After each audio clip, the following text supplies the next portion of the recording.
What is happening? My name is Eric J. Olson. I am your host for this episode of the Journey to $100 Million podcast. I am live streaming right now on every social media platform known to mankind.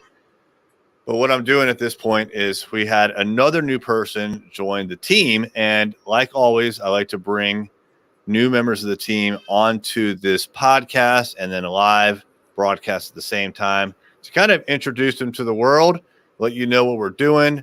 The point of our podcast journey to $100 million is to share all the ups and downs of growing this agency from nothing to $100 million by the time the clock turns 2030. And it may seem like a long ways away, but not to me. Like, I know it's right around the corner. We have a lot of work to do, and we need really good people, which is why we hired Rebekah Finol. Hey, Rebekah. Hi, Eric. How are you? I'm doing great. Thank you for making the time to join me. I know you have a busy schedule. Can you tell everybody what it is that you're doing here at Array Digital? Absolutely. So I am the account manager here at Array Digital, and I think I have my hands in just about everything that goes on.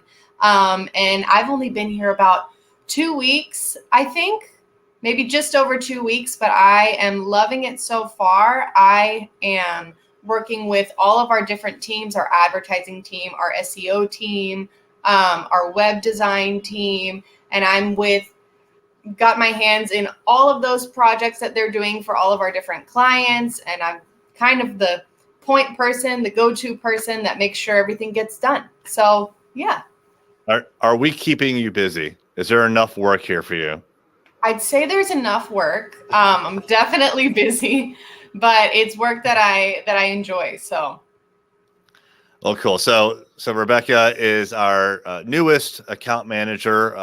Kayla used to do your role, and then she really wanted to get into content strategy. And we had an opportunity to kind of move things around and get her into a different position. But yeah, now Rebekah is going to be our account manager and contacting all of our clients on a regular basis. You know, for me, this was one of those positions that I knew a long time ago that we needed to fill. And again, Kayla was the first. You're now the second one in this position. And it won't be long before we have many account managers, but it's incredibly important to keep the lines of communication open with clients. And so that's why we needed this position. Now, Rebekah, we've got 60 some clients. How do you handle all that communication? Because you've got not only the clients, but then you've got to talk to everybody internally about what the client just told you and vice versa. How do you juggle all that?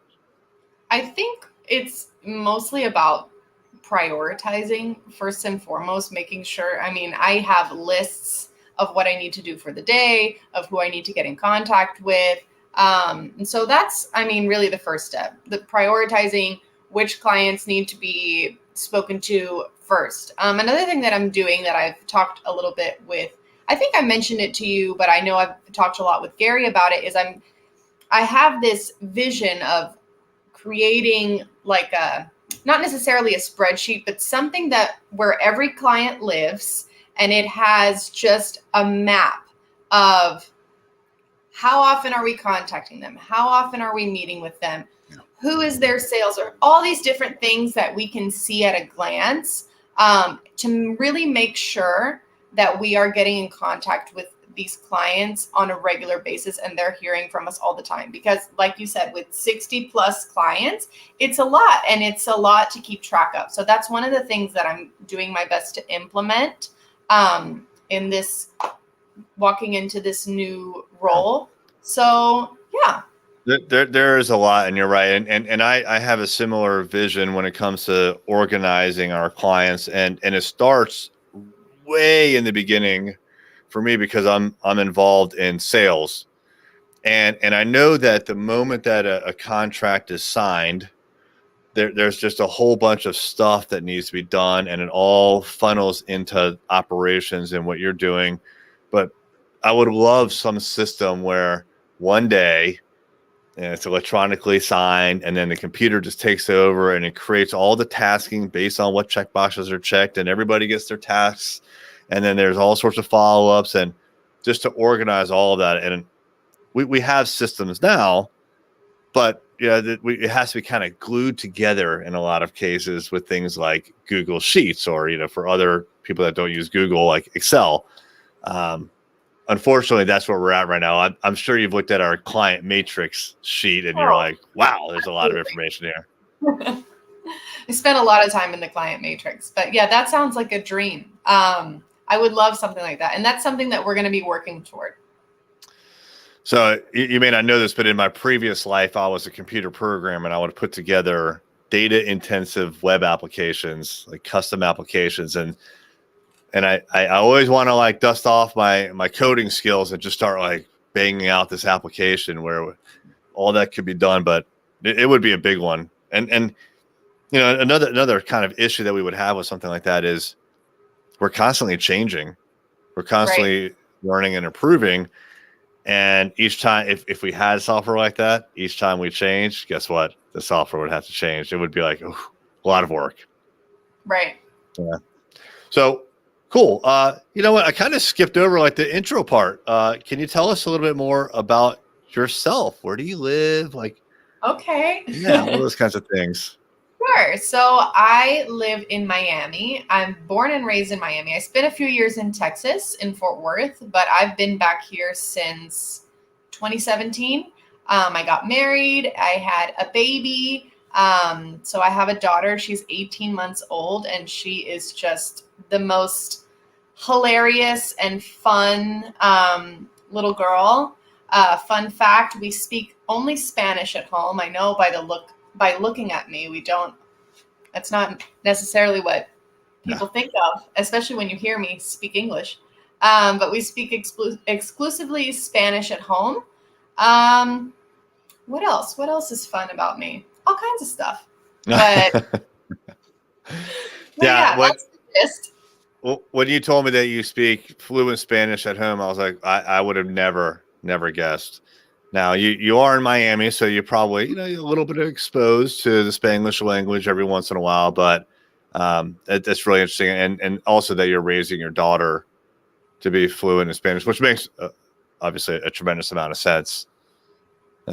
So we now have two folks down in Miami. Actually, Rebekah, you know this, but everyone else does. And I was down in Miami a couple of weeks ago and took Rebekah and our other employee in Miami, Carlos, who was also a guest on the Journey to $100 Million a couple months ago, out to dinner. It was February, and we were dining right next to the ocean. It was just amazing, just an amazing location, and amazing because it was warm as well. And I'm not used to that in February. Yeah. Yeah, in Miami is one of the only places you're going to get true warmth. And I was actually a little chilly, it was a little windy up there. So for me, anything below like 70, I get cold. Yeah. And a lot of people that are going to hear that are like, yeah, you don't know cold.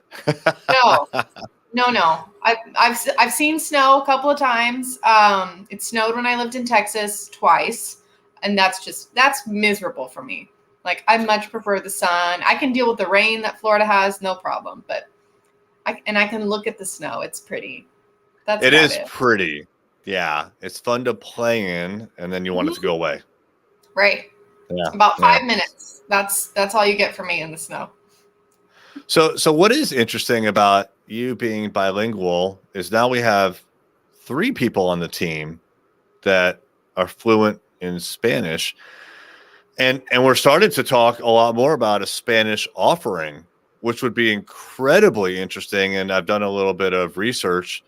13% of the United States population speaks Spanish. I believe the stat is, and I don't have it in front of me, speaks Spanish at home, which tells me that's the primary language, even though they may be fluent in English.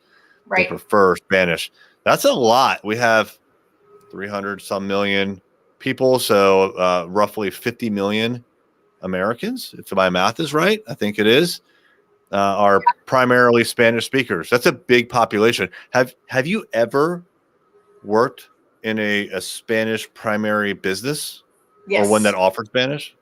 Yes, twice. I worked at a church, a Spanish church called Casa.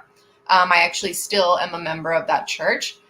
And all of my business was done in Spanish. So a lot of it was translating. So for example, the people that I was working for spoke primarily Spanish, and if a task needed to get done, like a bank transfer or something like that, I would step in and make sure that we could get that done in English. So that was one of them. And I also worked with a travel agency, and a lot of my clients were Spanish speakers because the owners of that agency were Spanish speakers. Really interesting. Really interesting. Yeah. So we are actively looking into that, and well, probably in the next couple of months we'll be rolling out that kind of offer. We have to figure out a lot out, because certainly if we were to get a client that preferred Spanish, if they spoke Spanish, then it's perfect the way it is right now, because you could be the interface, and obviously you are fluent in Spanish. Absolutely. But I would imagine that we'd start off with English speaking businesses that want to attract Spanish speakers to their offering. That seems kind of like the low hanging fruit. Otherwise, I have to learn Espanol much better, so that I can sell it. Absolutely. If not, I can step in. I haven't done much sales, but you never know. I used to speak Spanish, and it kind of went away. I may have to dust that off again and figure it out. It's probably in your back pocket. It's probably right there, just waiting for you to take it out and work on it a little bit. But if you learn a language, it's always there. Just sometimes take a little. I'm heavy Spanglish right now. Spanglish is good. Spanglish is more than a lot of people can do. So what are some of the challenges that you've faced so far as like working with the team and working with the clients? Is there anything you didn't expect? Nothing unexpected yet.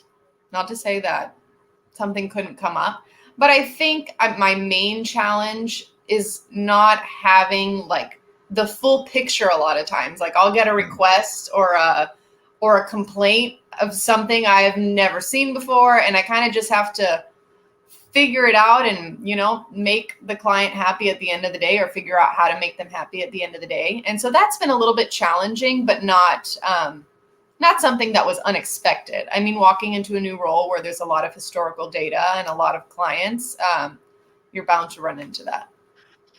Yeah, it's one of those things that the people that have been around for a while, they can provide a whole lot of background information that we just failed to write down in this system or that system or whatever, right? There's a lot happens over the course of years with lots of different clients and lots of different people kind of coming in and out. And I know that's a challenge, right? And you see me do it often. Like I'll just 2 days ago, I was reaching out to someone saying, hey, what's going on with the situation from like 2 years ago? And luckily someone remembered, right?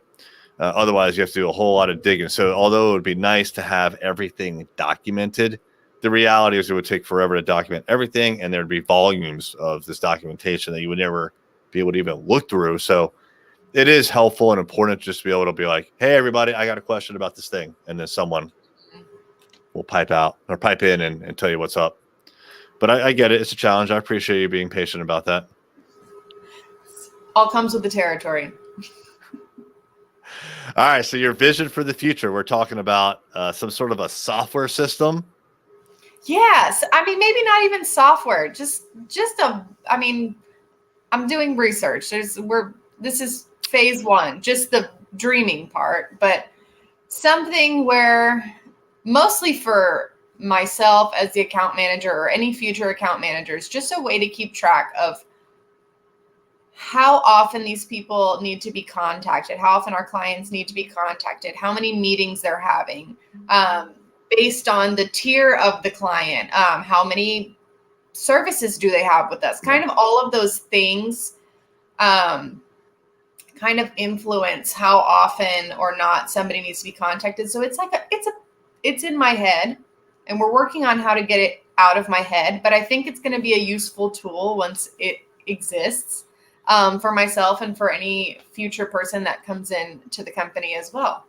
I bet there's some, I don't know how much you've looked into HubSpot, but HubSpot has a marketplace where there's third-party tools you can either get for free or buy and then plug it into HubSpot. Mm-hmm. My guess is that there's something like that where you could say, anyone in this like group, I want to contact at least once a week, and anyone in this other group, I want to contact at least once a month, and then you get like some sort of report or alerts when you haven't contacted them as frequently as you would like. I bet you there's something like that in HubSpot. HubSpot's incredibly powerful, and I know you can spend an awful lot of money on it directly, and then also those plugins. But something, I mean, like all of our data is already in HubSpot, so it would be nice if there was just something to kind of get you what you're looking for without having to put all that data somewhere else. Yeah, I love HubSpot. I will definitely look into that. I haven't gotten that far yet, but so far it's been a great tool for me. Well, cool. So the dinner that we went to, Mm-hmm. me, you, and Carlos, that's where we're going to do our Christmas party. All right. December 4th, I think, is the date. I've been in contact with them. I need to just finalize it and book it up on that third floor, the upstairs. So nice with the twinkly lights. With the twinkly lights. Yep. That's going to be very nice. And so I appreciate you and Carlos showing me that spot. You guys were right. It was super nice, and I want to go back. So I love it. It's a good one. I'll be back. Cool. All right, Rebekah. I appreciate your time. Thanks so much. Glad to have you on the team. You. Okay. Bye-bye.